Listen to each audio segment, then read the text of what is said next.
যোৰহাট চৰাইদেউ নাজিৰা আৰু শিৱসাগৰ বেছিকৈ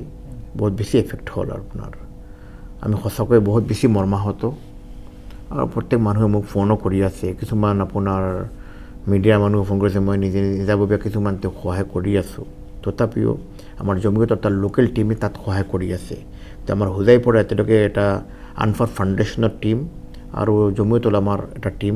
সজাতি দল একেলগে যৌথভাৱে আপোনাৰ অহা 2 দিনৰ ভিতৰত আপোনাৰ তাত যাব মিনিমাম এটা 20 লাখৰ পৰা 25 লাখ টকা আমি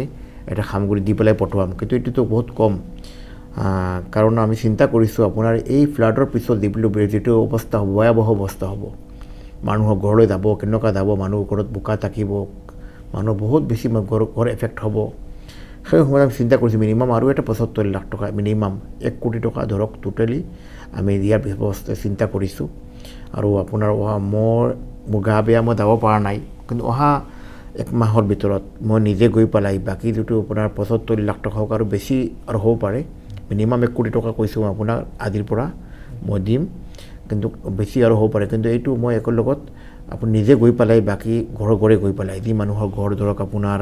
এফেক্ট হ'ল মহিলা হওক মতা মানুহ হওক আপোনাৰ পুৰুষসকল হওক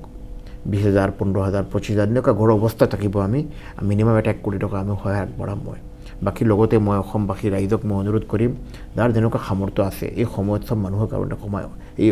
আপাৰ আসামৰ উজনি অসমৰ কাৰণে সব আগবাঢ়ি আহক আমি সবে সহায় আগবঢ়াওঁ এইটো আমাৰ প্ৰয়োজন এতিয়া এটা ডাঙৰ পৰীক্ষা আমাৰ ওপৰত